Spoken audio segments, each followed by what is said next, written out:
Okay, those of you who are in the DFW area, let's take a look at the couple of national news that I wanted to go over in order to see what larger trends are affecting our area. So if you look at this one, and I know it is super tiny, and my apologies, I'm going to put a link to this page so you can take a look at it a little bit more on your own device. But take a look at this. So basically, this is a change in the metro level home prices since the metro's respective peak in 2022.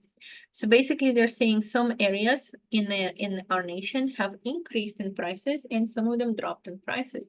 So if you take a look, you will see that most of the states that had the price increases since 2022 appear to be on the East Coast, right here. And also we have some abnormalities, like it seems to be, I don't know what state is that. It's obviously Florida. I'm not sure what market is this. And also in Texas, we do have a couple of areas with apparent price increases, but throughout the entire Texas and also through most of the Southwest, what we see is the price decreases of various sizes. So for example, here in Texas, we see the 10 metro areas that are down the most since their peak in 2022. And we see that Austin, Texas is leading the pack with minus 19.7% right here. Now Dallas, and so this is Dallas, I'm assuming that's Houston. As you can see, the sizes of those bubbles correspond, so the darker they are, the more drastically they decrease.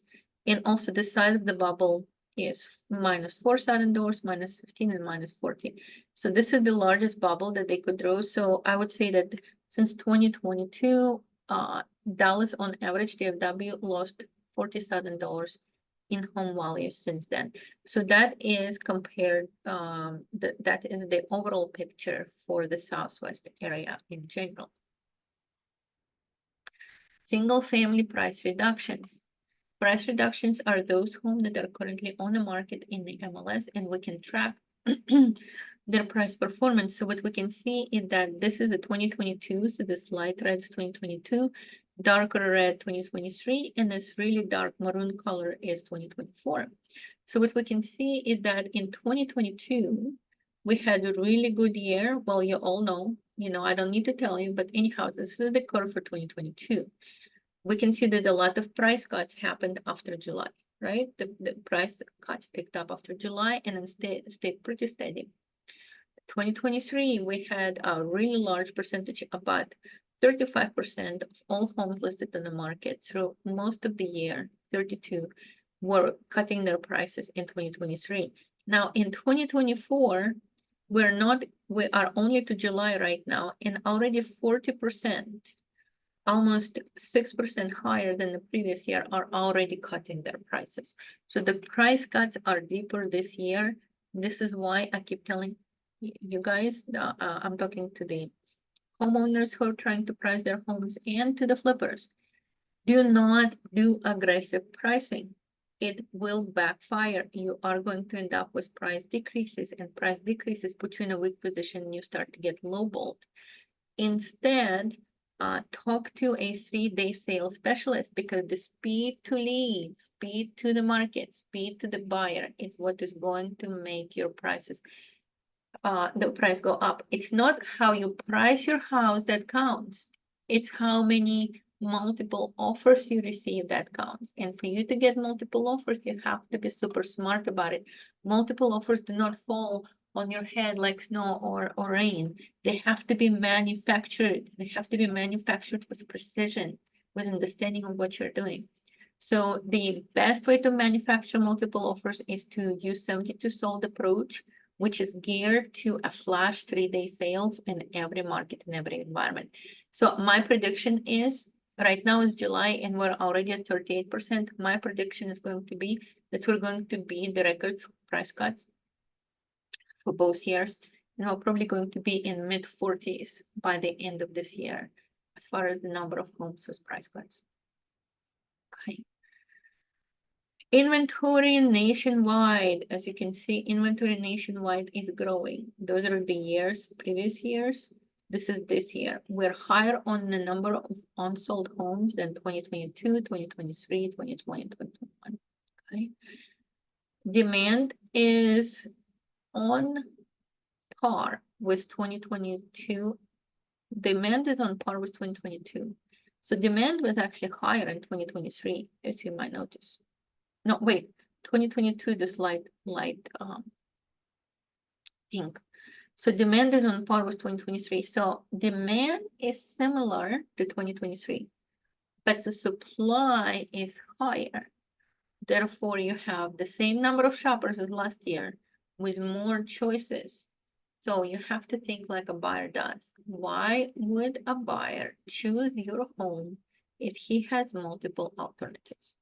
Right? Inventory and mortgage rates. Actually, I have a very smart explanation that somebody else did for this graph, but I'm not that smart, so I don't know if I can be as smart explaining that. I'll just skip to this one. Mortgage applications are the lowest in a decade. So look at our mortgage applications right now, whatever it is. Let's just say that that number is roughly 120, 130, right? The last year we had this low number of applications for mortgages was 1996, and for today is 2024, okay? So how many years between 1996, 1995, and 2024? That is the lowest number of applications. Okay, 30-year fixed mortgage rates. We are not as bad as we were in 2023. Definitely not as bad, but we could be better. We are on par with where we were for most of 2022, 2023. No, that's it. By the way, if you're wondering how to spell 72 sold, here it is. That's how you spell 72 sold. Sell your home in 72 hours. This actually works. I do 72 sold on every single listing that I do. When I work with investors, with flippers, very often the story that I get is that their previous agent had the house in the market for 3 or 4 months.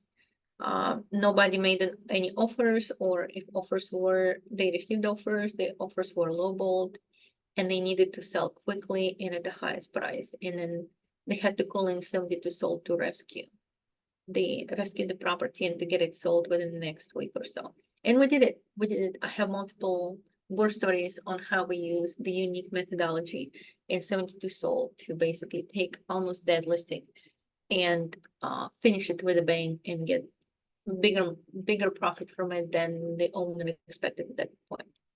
So I'm going to put more information about 72 sold and how the investors could use 72 sold to increase their profits during a flat demand year for the real estate. That's a conversation for another day.